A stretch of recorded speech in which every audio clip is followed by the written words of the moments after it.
I traded a break and retest strategy last week, which netted me almost 100% on the full position. But from the entry till the exit, the trade was almost 200% return. Now, this might sound unachievable to some of you out there, but trust me, if you understand a strategy, if you have it boiled down to your entry, your stop loss, exactly what you're looking for in that particular strategy, you will ultimately have a winning trade. So in today's video, we're gonna break down break and retest with a trade review, and I'm going to break down how to take advantage of this type of strategy. Let's get into it.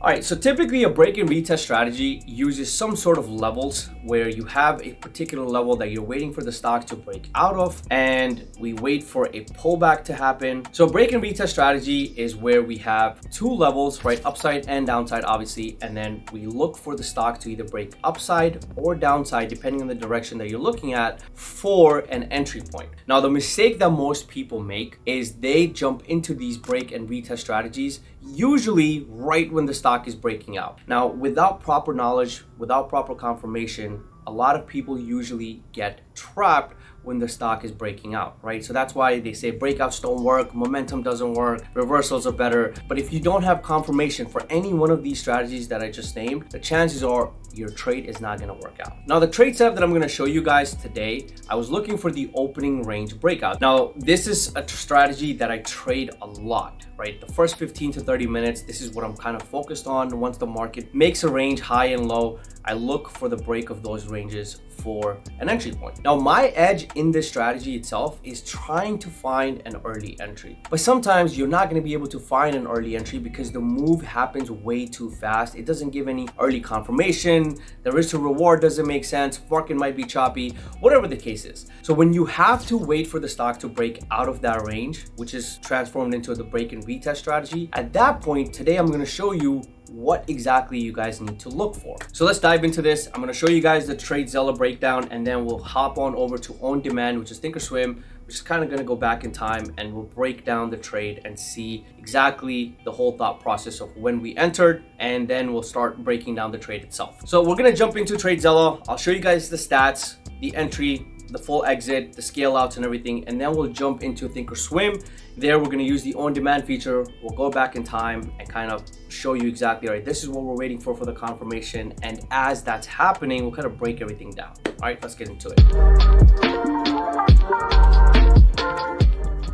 All right, so as you guys can see, this was a short position, right? My total at risk was $46,200 and roughly around 440 contracts. Average cost for the trade was $1.05. Average exit was at 2. That's not the final exit. I think the highest I got out was around $3.15. Roughly, this trade was around 30 minutes long for us, and which generated us around $41,600 before commissions. After commissions, $41,309.98. Okay, so as you guys can see, the stop loss was roughly around 90 cents, right? Which translates into a 6.2 or multiple. So it was a very good trade in terms of the return factor. One thing I do after I take all these trades is I go over them to see if I could have had a better entry. So this is one of those trades that I actually could not identify earlier entries. Because I'm not a reversal trade, I would not have thought of taking a reversal trade here because, again, this is testing the opening range. It's too early. Me, as somebody who doesn't like reversal, I like to trade more of momentum setups. I'm not really comfortable trying to short right at the top. I want to see a confirmation of break of range before I jump in on either side. Now, there are times where I would jump in before it breaks the range. Now, this is a very rare case where I will need to see the tape being very, very heavily aggressive around that level.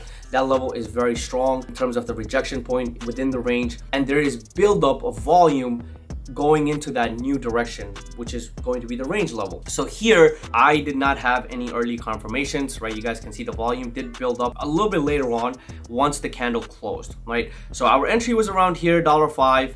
and we got stopped out right around here when we had increased our stop. The final two exits for us were around $2.79 and $3.15. So roughly around $3 was the final exit, just averaging it out, right? Let's go over the chart to kind of show you guys why we waited. All right? So this is 10:04. We took the trade a little bit later on to this because I was waiting for the confirmation for this to close. And the moment we closed, you guys can see we pushed down a little bit, but then we pull back right back to 631, which is our range, right? So what I typically do when I see something like this is I draw out the wicks or kind of the lows, right, somewhere around this level. And the reason why I do that, this helps me identify where I can place my stop once I see a rejection around this point, right? The one thing that I struggled with when I first started to trade was placing the best stop or executing on the best stop. So the habit that I formed was the first thing that I would look into a trade before jumping in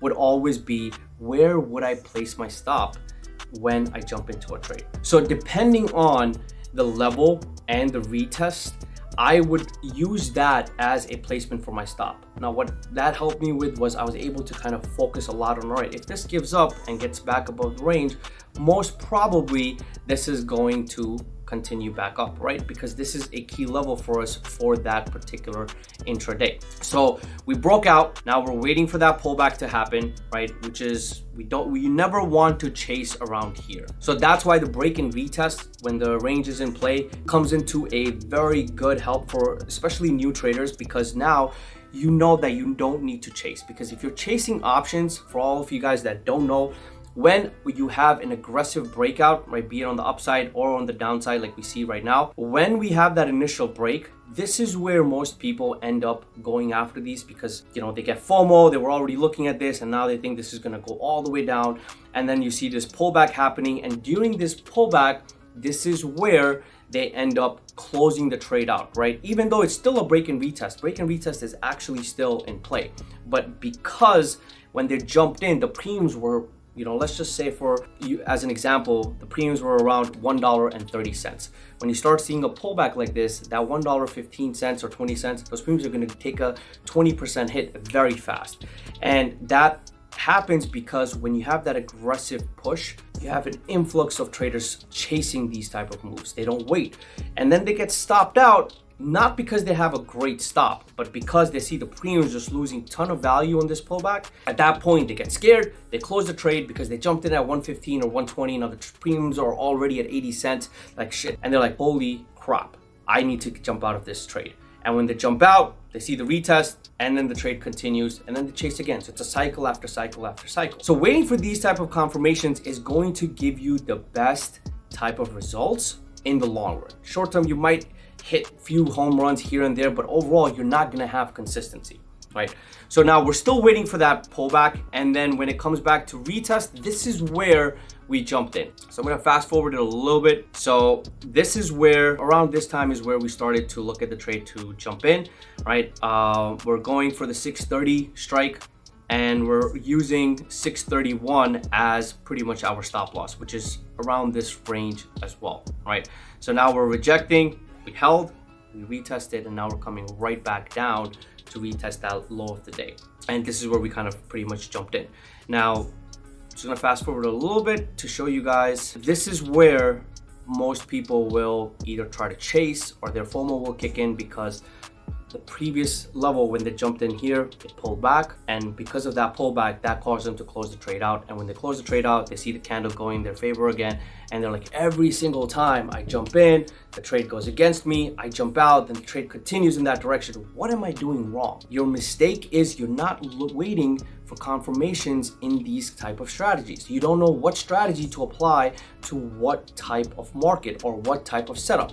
Like in this, you have that range. If you missed, the only early entry in this trade would have been around here, right? Very close to this break of range. But in my opinion, this is going to be considered a chase. So because now you're classifying this trade as a chase, if it does not close below, if there's not enough volume, if you miss a single thing, a single confirmation in this trade and it pulls back, now this has a chance of reversing back into the highs, because probably buyers came in control and pushed the stock above. So if you cannot identify an easy early entry, there is no early entry. You have to wait for the confirmation. So when this breaks out of this range like it does here, the only thing that will give us a confirmation is when it comes back, retests, and starts to push back into that direction, and you see that there are more sellers coming in this case, that will give us the confirmation for a follow through in that direction. So now just fast forwarding it again a little bit, because we held this trade for quite some time. Usually 20 minutes is the average time for these type of trades where I'm holding and they're generating a decent type of a return. So now you guys see how we have very aggressive volume close below this low, and usually when that volume drops, this helps me understand that all right, now interest might be slowing down and I need to start increasing my stop. So we take our stop from here, we bring it back down to 630.50. As it closes under 630, we're gonna bring our stop down to that 630 level, because once that whole point of a break and retest or any strategy is that it helps you identify your entry and your exit. A strategy is not going to give you more than that. In terms of scaling out, locking in profits, there are some strategies that say, hey, you have to aim for this much or that much. Me personally, I think that's a very bad idea, especially for new traders, because when you are setting targets in any single trade, you're going to be stuck in terms of when you should close the trade, right? Then managing a trade becomes very, very hard.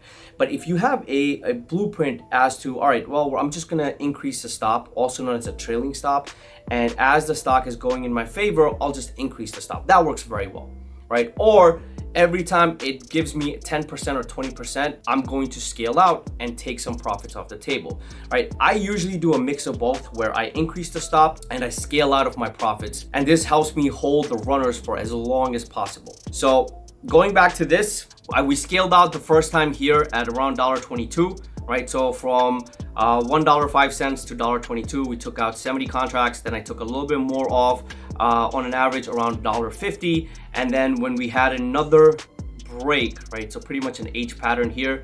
And then we broke out on the low around $1.97, $2.70, and then around $3.15. And then the last position, which was obviously due to the increased stop, we got stopped out right on this green candle here, and that was an exit around $2.80, right? Which gave me a roughly around $41,600 in profit. This number that you guys see here, the total return, or 88% from the full position size, is not a result of the strategy alone, which is the break and retest. The profit is going to come from how well you guys can manage a trade. A strategy can only give you so much information. Any strategy you guys take from a textbook play, YouTube, or learn from somebody else is only going to give you so much information. In terms of managing the trade, this is where your experience needs to start kicking in. This is where you need to pay attention to price action, the volume, how well the stock is flowing through into momentum towards that direction. All of these things are going to help you learn how to manage a trade. Now, I wanted to ask you guys a question. Based on this trade, where would you guys most probably stopped out entry, and where would you completely close your winning trade? The reason why I'm curious to know is because a lot of people don't even wait for this retest. They usually jump in right around this green candle. So I'm curious, if you jump in here, or even the next red candle where I got in, where would you completely close the trade, right? What holds you back from holding the winning trade as long as possible? Now, comment below if you guys want me to make a video on how to properly manage a trade. This was just a breakdown of the break and retest strategy and how I let the winning trade just keep going in my favor and slowly scale out. But if you guys want to learn how to manage a trade, comment below and I'll make a video on that most probably next week or the week after that. See you guys.